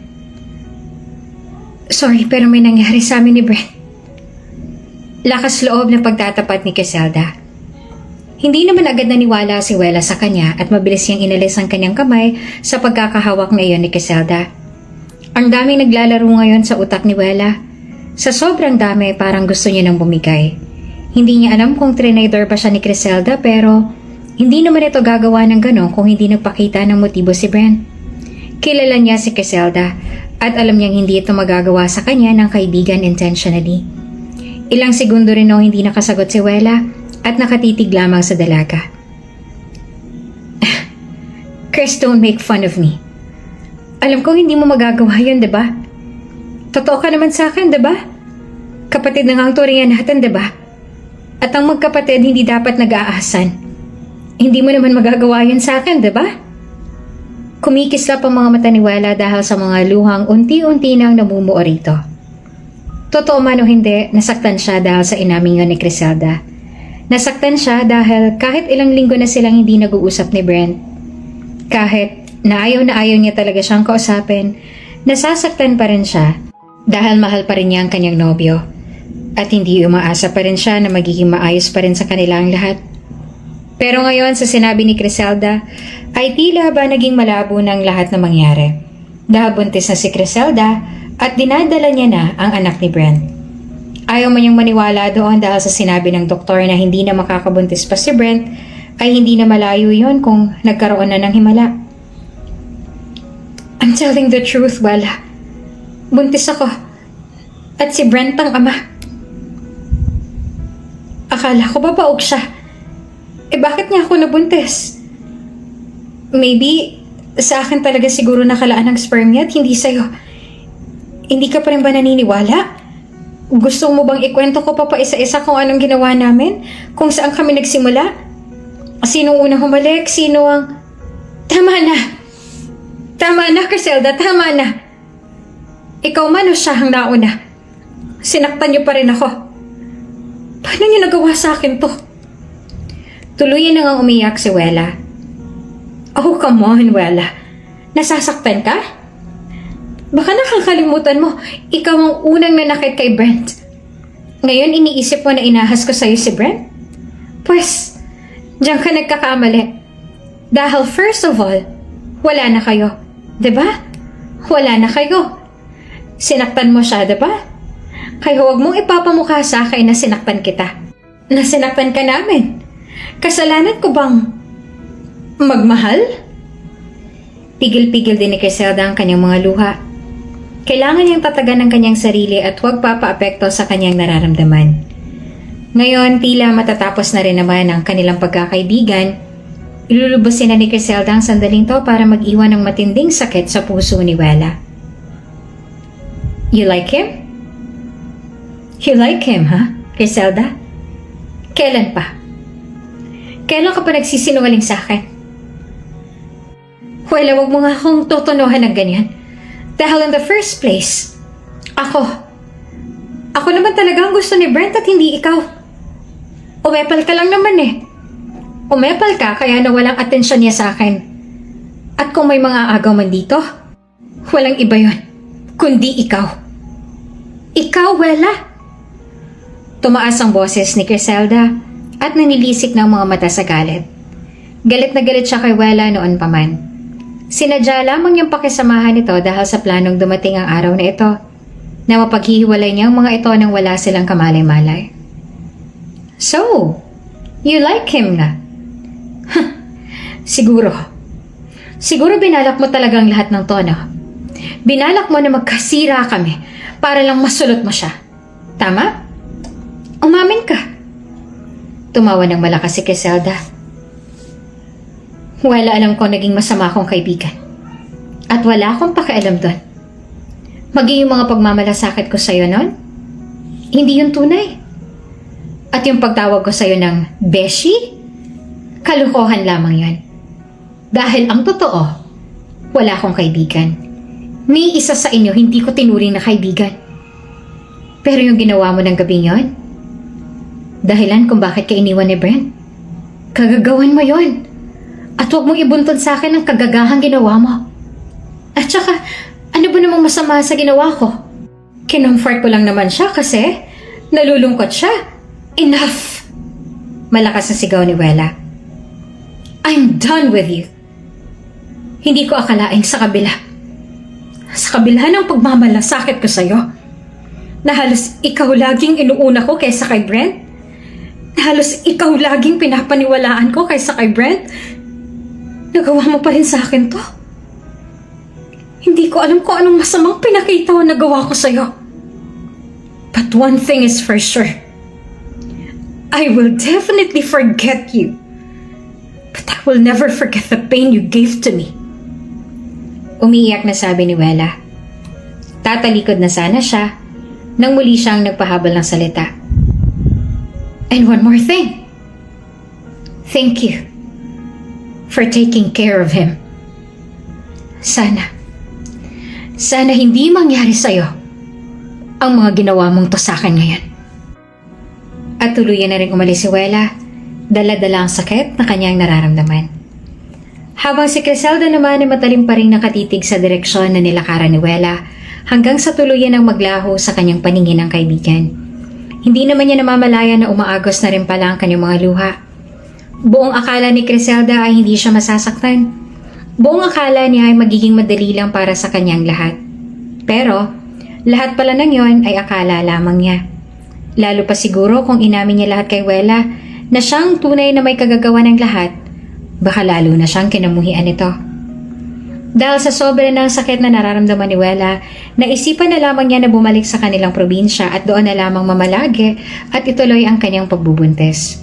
Bumalik siya sa kanyang tita Isabel at doon ay muli naman siyang tinanggap nito ng buong buo. Ipinagtapat na rin ni Criselda kay Brent ang kanyang pagbubuntis. Noong una ay hindi pa nga makapaniwala si Brent dahil nga nasabi ng doktor na baog siya, ngunit dahil nariyan na, tinanggap na rin niya at pinakasalan na si Criselda. Pero sibil lamang. Wala naman siyang ideya na umalis na pala pabalik ng probinsya si Wella dahil laging kinukuha ni Criselda ang kanyang atensyon para hindi niya na maisip ang dati niyang kasintahan. Makalipas ang 7 taon, marami nang nagbago. Marami nang nangyari at marami nang mga karaket na dumagdag sa mga buhay nila. At kabilang na doon ang anak na lalaki ni Wella na pinangalanan niyang si Patrick at ang anak naman na lalaki ni Criselda at Brent ay si Rayleigh. Dahil sabay namang nagbuntis noon si Criselda at Wella ay talagang magkasing edad lamang sila. At dahil eggcell lang naman ni Wella ang tinuro kay Criselda, lumabas sa magkamukha ang dalawa. At hindi nila iyon maitatanggi kapag muling nag-cruise ang kanilang mga landas. Nanay, parang kinakabahan po ako. Kabadong sabit ng batang si Patrick sa kanyang nanay Wella. Doon sa probinsya ay sa private school din nag-aaral si Patrick dahil sa angkin nitong talino. Ngayon nga ay meron silang play sa kanilang school at dadaluhan din ito ng iba pang mga batang matatalino mula sa iba't ibang universidad sa bansa. Anak, huwag kang kabahan. Andito lang lagi sa tabi ng stage si nanay, okay? Tingin ka lang lagi sa akin para hindi ka kabahan. At magdadasal muna tayo para makapag-perform ka ng maayos. Ang isipin mo na lang din ay mag-isa ka lang doon at walang audience para feel na feel mo yung pagtutugtog mo. Okay ba yon, anak? Uwi ka naman ni Wella. Opo, nanay. Tatandaan ko po yan. Ipapakita ko po sa kanilang lahat na hindi ako kinakabahan. Nakangiting sagot naman ni Patrick kaya naman lalo siyang pinaulanan ng halik ng kanyang ina sa kanyang pisngi. Daddy? That kid in piano? He looks like me. Paano po nangyari yun? Nagtatakang tanong naman ni Rayleigh sa kanyang daddy Brent. Maging si Brent naman ay hindi rin makapaniwala na ang batang yon na tumutugtog sa may entablado ay talagang hawig ng kanyang anak na si Newton Rayleigh. Sa palagay niya ay magkasing edad niya rin ang dalawa na ito dahil halos maging kasing tangkad lamang sila. Si Criselda naman ay biglang kinutuban tungkol sa batang yon, ngunit hindi na lamang niya iyon pinansin at binaliwala na lamang. Anak, talagang may ganyan sa mundo, hindi maiiwasan na magkaroon ka ng kamukha. Tumugon naman si Criselda. Kahit kumbinsihin ng bata ay hindi pa rin maialis sa reaksyon ni Newton ang magtaka. Hindi naman kasi ito basta-basta maluloko dahil sa angkin nitong talino. Samantala, malakas naman ang kutob ni Griselda na nasa paligid lamang ang ina ng batang yon, kaya pasimple niyang iginala ang kanyang paningin hanggang sa tuluyan nga niyang makita ang dating kaibigan. At matagal na rin niyang kinalimutan na si Wella. At sigurado siyang siya ang ina ng bata. Maging si Brent ay nagtaka na rin. Oo nga no, you look like twins. Sino kaya siya? Nagtatakang tanong naman ni Brent. Hindi na nga nawala ang kanyang paningin sa bata. Hanggang sa matapos ang palabas ay nasa bata pa rin ang atensyon ni Brent. Dahil ramdam ni Griselda na parang kinukutuban din si Brent ay minadali niya nang yayain ng mag-ama palabas ng stadium. Guys, come on, tara na maghanap ng masarap na restaurant dito sa Albay. Marami pa tayong pupuntahan, hindi ba? Tara na. Halos silahan na nga ni Griselda ang kanyang anak para lang makalabas na doon. Wait, gusto ko lang makita yung bata. Sabi pa naman ni Brent habang ginagala pa rin ang kanyang paningin sa paghahanap sa batang yon. Kumakapal na rin ang tao sa may exit dahil unti-unti na rin silang mga nagsisilabasan. Ano ka ba? Natural lang na may kamukha tayo dito sa mundo. 2, 3 o higit pa. Huwag mong lagyan ng mali siya. Kamukha lang talaga yon. Tara na. Inis na sabi ni Griselda. Ang bata namang si Patrick at si Wella ay nasa labas na at nasa loob na ng kanilang sasakyan. Hanggang sa maubos ang mga tao sa loob ay wala pa rin nakitang bata si Brent. Kaya naman nawala na siya ng pag-asa at akmang aalis na lamang. I told you, kamukha lang yun. Pamimilit pa ni Griselda. Samantala, lalabas na nga sana sina Brent nang biglang sumigaw ang isang babaeng sekretarya ng may-ari ng eskwelahang yon. Manong, nariyan pa ba sina Patrick, yung pianist natin? Malakas na sabi ng babae habang kumakaripas ng takbo papalapit sa gwardyang naroon. Natigilan naman sina Brent dahil tila ang tinutukay ng babae ay yung bata na gusto niyang makita. Ay, opo ma'am, hindi pa po nakakaalis ang sasakyan nila. Teka po, tatawagin ko. Nang matawag ng gwardyang pinapatawag ng babae ay bumaba na rin ang mag-ina doon sa itim na Fortuner. Sa pagkakataong yon ay kagat-kagat na ni Griselda ang kanyang pag-ibabang labi sa kaba. Tara na kasi, ano ba kasing meron sa batang yun at gusto mong makita? Kung ayaw mo, aalis na kami nitong si Rayleigh. Rayleigh, let's go. Wait lang, mommy. Curious din ako na makilala ko yung bata. Sagot naman ng bata na tila gusto rin niyang makilala si Patrick. Maya-maya pa ay nauna na ngang nagtungo doon si Patrick nung tumatakbo. Nahagip ng kanyang paningin si Rayleigh. Noong sandaling yun ay bigla rin siyang napatigil. Kasunod na rin niya ang kanyang ina na si Wella. At doon, lalong nagulanta ang kanilang mga mundo. Wella? Nauutal na sambit ni Brent. Brent? Utal na tugon naman ni Wella. Aalis na sana siya at lalampasan na lamang ang dalawa na mapatingin din siya sa batang si Rayleigh. Napakunot ang kanyang noo sa pagtataka dahil halos magkamukha talaga ang dalawang bata. Bahagyang inihakbang ni Rayleigh at Patrick ang kanilang mga paa papalapit sa isa't isa. Pipigilan pa sana ni Griselda ang anak ngunit ayaw na nitong papigil. Iniangat ng dalawang bata ang kanilang mga kamay tsaka hinaplos nila sa mukha ng bawat isa. Kamukhang kamukha kita. Mahinang sabi ni Rayleigh habang nakatitig pa rin sa mukha ni Patrick. Kamukhang kamukha din kita. Are we twins? Nagtatakang tanong naman ng bata. Bago pa man parehong malubog ang dalawang mga bata sa kanilang mga iniisip, ay kinuha na kaagad ni Wella ang kamay ni Patrick at saka pumasok ng muli sa campus. Pat, let's go. Sabi ni Wella at saka tuluyan ng pumasok sa loob. 3 araw nga lamang sina Brentman sa Albay at babalik na sila ng Maynila. Ngunit nang dahil sa bata at pati na rin kay Wella ay naisipan ni Brent na magstay pa doon ng ilang araw. Kahit naman din kasal sina Brent at Griselda, hindi pa rin matutunan ni Brent na mahalin ng babae. Dahil ang totoo ay si Wella pa rin naman ang kanyang minamahal at sa tingin niya ay wala na makakapantay pa doon. Lalo pa nang bigla siyang naguluhan kung bakit magkamukha ang dalawang bata. Bakit ang tahimik mo? Dahil nakita mo ulit si Wella? Taas kilay na tanong ni Griselda sa asawa sabay inom ng wine. Paano kung sabihin kong oo? Sagot ni Brent sabay lingon kay Griselda. So what do you want me to do? Mag-hysterical dahil nariyan na naman ang karibal ko? Brent, baka nakakalimutan mo. Ang nagawa niya sa'yo 7 taon ang nakakaraan. Matauhan ka na nga. Dahil for sure happily married na rin sila ng lalaking pinalit niya sa'yo. That was 7 years ago, ha? 7 taon na, Criselda. At halos araw-araw mong pinapaalala sa akin ng mga nagawa sa akin kamalian ni Wela. 7 taon na.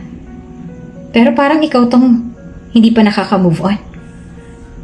May gusto ka bang aminin, ha, Criselda? Seryosong tanong naman ni Brent. Matagal na rin kasing naisip ni Brent kung bakit parang ang bilis ang pangyayari noon. Ang bilis nilang nagkawalaan ni Wela tapos biglang sila nakaagad ni Criselda. Ni hindi nga niya lubos maisip na gagawin ni Criselda na makipagtalik sa kanya kahit pamatalik niyang kaibigan si Wela. Minsan na hindi rin mawala talaga ang duda sa kanyang puso. Sa kabilang banda ay ngumisi lamang si Criselda. So ngayon bigla ka nagduda. Nakita mo lang ulit si Wela, pinag-iisipan mo na ako ng masama. She cheated on you at wala akong kasalanan doon. Alam mo kung anong tawag doon, ha, Brent? Self-choice. Walang ibang nagtula kay Wela na gawin ang kababuyang yon maliban sa kanyang sarili. Kaya Brent, please, hindi ako nakikipag-away sa'yo for once.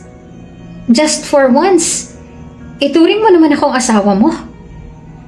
Sabi ni Criselda habang hinahaplos-haplos ang mukha nito. Noon pa man sinabi ko na sa'yo na susubukan ko. I tried my best, Criselda. But I think my best will never be enough. Dahil mahirap ipilit ang puso kung hindi naman ikaw ang minamahal nito. Forgive me. I didn't mean to hurt you. Pero yun ang nararamdaman ko. At tuluyan nang iniwan siya doon ni Brent at nagtungo na sa kanilang kwarto. Sa galit ni Criselda ay naibato niya ang hawak-hawak niyang glass of wine at saka pigil-pigil ang luhang tumingin sa kawalan. You can't do this to me, Brent. You're mine, and you'll forever be mine. Mariing sambit ni Criselda. Maging kay Rayleigh ay strikta at malupit din si Criselda. Palibasa nga hindi naman niya ito anak. Bagkos ay anak ito ni Wela. Ni minsan ay hindi gumaan ang loob nito sa bata, kahit na sobrang lambing sa kanya ni Rayleigh. Pinapakisamahan nga lang niya ang bata dahil kay Brent. Si Brent lang naman ang gusto ni Criselda at wala nang iba pa. Nang sumunod na araw, kinailangan muling magtungo ni Rayleigh sa school ni na Patrick for a short interview. Kabilang kasi sila ni Patrick sa mga matatalinong bata sa kanilang edad. Dahil kay Criselda ito tumawag, ay hindi niya na ito pinaalam pa kay Brent. Sila na lamang ang nagtungo doon ni Rayleigh. Nang makarating na sina Criselda at Rayleigh doon ay sinalubong na ng mga staff ang bata at isinama na sa dressing room for a makeover. Ang mga parents naman ay doon muna pwedeng maghintay sa may bleacher sa loob ng stadium. Nang makita ni Criselda si Wela doon na nakaupo ay nilapitan niya ito at doon din umupo sa kanyang tabi. It's been 7 years. It's really nice to see you, my dear best friend. Mahinang sabi ni Criselda habang ang tingin naman niya ay nasa entablado pa rin kung nasaan naroon ang kanilang mga anak. Hindi na nga sana sasagot si Wela at babaliwalain na lamang sana ngunit mapapahiya naman si Criselda kung hindi siya iimik. Are you talking to me? Taas kilay na sagot naman ni Wela. Napatawa naman ng mahina si Criselda. Oh, come on, Wela. Nasaktan ka lang. Naging tanga ka na agad? Sa bagay, okay lang sa'yo ang role na yan dahil bagay naman sa'yo. Pangaasar pa ni Criselda. Napangiti rin sa kanya si Wela. You know what? It seems na walang gustong kumausap sa'yo sa labas. Or kinakausap ka ba ng asawa mo kasi parang sabik na sabik ka sa kausap eh. Anyway, noon pa man ay ganyan ka na talaga. At katulad ko, bagay din sa iyong role na yan. Ang pagiging attention seeker. Dahil tila nagiging personalan ay unti-unti na ngang nagbago ang timpla ng mukha ni Criselda. Don't play with me, Wela. You don't like me when I'm angry. At ang ayoko sa lahat ay natatalo. Mabilis kasi ako mapikon. Yeah, I know. That's why you're the dirtiest player. Ayaw magpatalo, kaya nandadaya. Makahulugang sabi naman ni Wela. Kalmado lamang ang kanyang mukha at ayaw magpa-apekto. Inaasar mo ba ako? Sa pagkakataong yon ay tila napipikon na nga si Criselda. Bakit? Napipikon ka ba? Nananahimik ako rito bagkus magpapapansin ka dyan. Sabi naman ni Wela sabay irap. Sa dami niyang pinagdaanan ay natuto na nga siyang lumaban. Ayaw niya na magpatalo dahil hindi lang siya lumalaban para sa sarili niya, kundi para nasa kanyang anak na si Patrick. Wela, hindi ako nakikipaglaro sa'yo. Lubayan mo na si Brent dahil ako nang mahal niya ngayon. Akong pinakasalan niya, kaya tigilan mo na siya. Humarap na rin sa kanya si Criselda na nanililisik ang mga mata. Why are you saying this? Nananahimik ako rito sa Albay at kayong pumunta rito. At isa pa, kung mahal ka niya, talaga, ititigil mo yung kapraningan mo na aagawin ko sa yung minsan mo nang sinulot sa akin. Nakakatawa, no? Natatakot ka sa mga bagay na ikaw naman mismo ang gumawa dati. Nakakapraning ba, ha, Beshi? Wala akong pakialam kung ikaw ang pinakasalan niya. Itali mo pa kung gusto mo. Pero sa tingin ko, hindi mo na mababago kung ano at sino talagang tinitibok ng puso niya. Kaya, excuse me, you're wasting my precious time. Hindi na nakapagsalita pa si Criselda sa sinabing yun ni Wela. Lahat naman kasi ng mga sinabi nito ay totoo. Kahit kasal na sila ni Brent ay si Wela pa rin talaga ang mahal nito at kailanman ay hindi niya na talaga mababago ito. Nang matapos ang interview ng mga bata ay akmang aalis na sina Wela at Patrick nang marinig ni Wela ang boses ni Criselda na tila may pinapagalitan. Sige na anak, una ka na sa sasakyan. May i-check lang si nanay. Sabi ni Wela sa anak at kaagad namang sumunod si Patrick. Tinungo naman ni Wela ang pinanggagalingan ng boses na yon at doon niya natagpuan si Criselda na kasalukuyang pinapagalitan at pinapalo si Riley. Matalino ka nga. Pero bobo ka naman pagdating sa mga tinatanong ko sa'yo. Manang-mana ka sa nanay mong uto-uto. Nakakabisit ka talagang bata ka. Simula nang dumating ka sa buhay ko, nagkandaletse-letse na rin ang mga plano ko. Kung alam ko lang na makukuha mo rin ang ugali ng nanay mong si Wela na walang kwenta, di sana hindi na kita itinurok sa akin, bisit ka talaga. Galit na sabi ni Criselda habang pinapalo ang kanyang anak. Iyak nang iyak naman si Riley dahil sa ginagawa sa kanya ng kanyang ina. Gusto sanang saklolohan ni Wela ang bata, ngunit baka mahuli siya ni Criselda dahil kasalukuyan niyang binibidyohan ang pagmamalupit na iyon ni Criselda sa bata. Kaya naman masakit man sa kanya, kailangan niya nang umalis ngayon at may hawak na siyang ebidensya. Pagka-uwi ni Wela ay muli niyang pinanood ang video. Paulit-ulit na niyang pinanood pero paulit-ulit pa rin siyang nasasaktan. Kung totoo man ang sinasabi ni Criselda sa video, ay hindi malayong kambal nga sina Patrick at Riley. At dahil hindi na rin kaya ng konsensya ni Wela ang ginagawa ni Criselda, ay umisip siya ng paraan para magkausap-usap silang tatlo ng masinsinan at mapag-usapan na rin ang mga bagay na matagal na nilang iniwasan na mapag-usapan dati. Kinontak ni Wela si Brent sa unang pagkakataon para sa isang dinner meeting. Kung anak man nga ni na Wela si Riley, ay hindi niya nahahayaan pang mapalayo sa kanyang bata. Anong meron? At anong drama mong to, Wela? Panimulang tanong ni Criselda. Wala siyang kamalay-malay na may alam na si Wela sa mga pinagagagawa niya. Nakatingin lamang naman si Brent kay Wela at pilit binabasa ang tumatakbo sa isip nito. Sa halip na sumagot si Wela ay tumingin siya kay Riley. Sorry to bother you. Pero magkaan talaga ang loob ko kay Riley. Anak niyo ba talaga siya? Diretsahang tanong ni Wela. Wala na siyang pakialam kung sino ang masasagasaan niya sa tanong niyang yon. Brent, remember nung nagpa-check up tayo? Hindi ba sinabi sa atin ng doktor na hindi ka na makakabuntis? Hindi ko sinasabi to para saktan ka. I just want you to realize something. Hindi mo walang ba natanong sa sarili mo na tunay nga bang himala? Tanong ni Wela. Ano bang pinagsasabi mo? Iimik pa sana si Criselda habang pinigilan siya ni Brent. Diretsahin mo ako kung anong gusto mong puntuhin. Seryosong tanong ni Brent. Sa sandaling yon ay tila kinakabahan na si Criselda. Maya-maya pa ay tinawag ni Wella ang waiter at may binulong dito. Pagkabulong ay sumunod kaagad ang waiter at binuksan ang malaking TV screen na naroon na parang kasing laki ng sa sinehan. Napakunot naman ang noon ni Brent sa ikinikilos na ito ni Wella, ngunit hinihintay na lang nila kung anong sunod na mangyayari. Ilang sandali pa ay bumukas na ang malaking TV at doon nga nakaplay kaagad ang nakunang video ni Wella habang sinasaktan ni Criselda si Rayleigh. Criselda? Napatingin si Brent kay Criselda. Kasalukuyan na nga tumutulo ang mga luha ni Criselda dahil sa napapanood. May mga ibang customer doon at lahat sila ay napapanood ang kawalanghiyaan yon ni Criselda. Nanindig naman ang balahibo ni Brent sa sinabi ni Wella na hindi niya anak si Rayleigh dahil ang nanay talaga ni Rayleigh ay si Wella.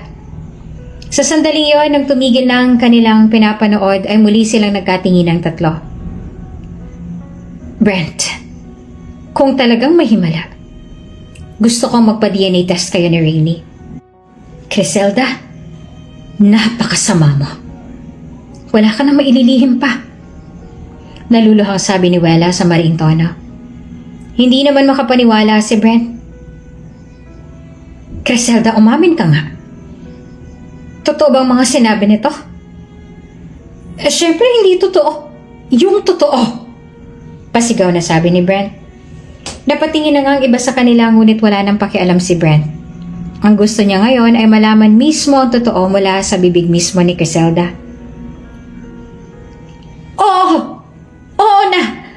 Oo na, Wella? Masaya ka na? Ang galing mo talagang manira ng buhay, Gusto niyo pa ng revelasyon? Sige, ibibigay ko sa inyo. Dahil ang totoo, Brent, inosente talaga si Wella. Kagagawan ko lahat ang nangyari nung gabing nahuli mo siyang may kasiping na iba. I spent thousands of money para ibayad sa lalaking yan. And worth it naman kasi napaghiwalay ko kayo. Nasira ko si Wella sa'yo. At ikaw naman tong si Tanga, naniwala ka agad. Pero okay lang dahil ang mahalaga, sa akin ka nagpakatanga. Nilagyan ko ng drogang iniinom niya. At hindi ka talaga lasing nung gabing yan. Gusto ko na kasing masolo nun si Brent Pero lagi kang umiepal. Yung mga lakad nyo na laging nauudlot, that was all planned. Na maaksidente ako, na ma-hold up ako, at akyatin ako na magnanakaw sa apartment ko. Lahat ng yun, puro kasinungalingan lang. At nung araw na ng injection mo, Wella, sinamahan kita, diba? Pero hindi kita sinamahan para bantayan na damayan ka. Sinamahan kita para makuha ko rin yung natitira mo pang egg cells at pinaturo ka sa binayaran kong nurse. Tuwag-tuwa ka pa nang sinabi mong successful yung procedure sa'yo. Pero ang hindi mo alam, successful din yan sa akin. Sinadya kong hindi muna ipaalam sa'yo hanggat walang nangyayari sa amin ni Brent. Para mapaniwala siya na hindi siya baog. At kunwari, nabuntis niya ako. Ang saya ko Ang saya ko na sa lahat ng mga ginawa kong kasinungalingan. Ang dating pinagpapantasyahan ko lamang, ngayon asawa ko na. Pero akala ko, matututunan niya akong mahalin. Akala ko, mapapantayin kita sa puso niya, Wella. Pero wala pa rin. Bakit pa hindi mo ako magawang mahalin, Brent? Bakit hindi mo ako magawang matanggap, ha? Bakit? Halos lahat ay nagimbal sa mga revelasyon na iyon ni Criselda. Inamin niya na ang lahat dahil wala na rin naman siyang maitatago. At isa pa, pagod na rin siya. Pagod na siyang makipagkompetensya kay Wella sa puso ni Brent. Alam mo kung anong sagot sa tanong mong yan, ha, Criselda? Dahil ang pagmamahal, hindi yun hinihingi sa iba. Ang pagtanggap, hindi yun pinipilit sa iba. Hindi mo magagawang maranasan ang tunay na pagmamahal kung ikaw mismo hindi mo mahal at tanggap ang sarili mo. Wella has been a good friend to you. But still you betrayed her. Okay lang akong saktan mo pero si Wella na mas mahal ka kaysa sa sarili niya. That's unforgivable. You're insane. And I couldn't imagine that because of that stupid love, you did all those evil things. I swear to God, you're going to pay for this. Nanginginig na sabi ni Brent. Napatawad na kita eh. Alam mo kung gaano kalambot ang puso ko, Criselda. Pero nang masaksihan ko mismo ang kasamaan mo, pinagsisisihan ko na minsan ay naging kaibigan pa kita. Makukuha mong lahat sa akin, pero hindi ang mga anak ko. They are more than everything at hindi ko nahahayaan pa na muli mong saktan sino man sa kanila. Sabi naman ni Wella. Sa sandaling yon ay magtatalikod na sana si Criselda para tumakas nang magsilabasan na ang mga pulis na kanina pang naroon nakasabot ni Wella. Sa puntong yon ay nahuli na nga si Criselda. Nang sumunod na araw babalik na sana sina Brent sa Maynila nang muli siyang tawagan ni Wella para makipag-usap. Brent. Wella. I'm sorry, Brent. I'm sorry. Wala na mga salita pang sumunod doon dahil ito na naman talaga ang gustong sabihin ni Wella sa kanya matagal na. Humagulol ito ng iyak kaya naman niyakap na lang siya ni Brent ng mahigpit na mahigpit. Huwag ka na umiyak. Ako dapat ang humingi ng sorry, di ba? Patawarin mo ako, Wella. Patawarin mo ako. Please, ayusin natin to. Let's start all over again. With the twins. Matagal na natin yung hinihintay, di ba? I love you, Wella.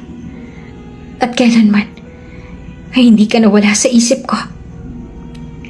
Ito rin naman ang gustong mangyari ni Wella kaya naman hindi na siya kumontra pa sa gustong mangyari ni Brent. Muli sila nagsama bilang isang pamilya. Sa albay na rin tumigil si Brent kasama ng kanyang mag-iina. Nakulong na rin si Criselda at patong-patong na ang kaso na kanyang kinahaharap. Pinawalang bisa na rin ang kanyang kasal at ngayon ay si Wella na ang handa niyang pakasalan sa malaking simbahan. Tunay na walang magandang maidudulot ang paghigante sa ating buhay. Manalo ka man sa una, pero bandang huli, kapag lumabas ng katotohanan, doon mo maiisip na kailanman, hindi talaga mananalo ang taong may pusong mapaghigante. Bagos, ito pang nagiging mitsa ng pagkasira ng iyong buhay.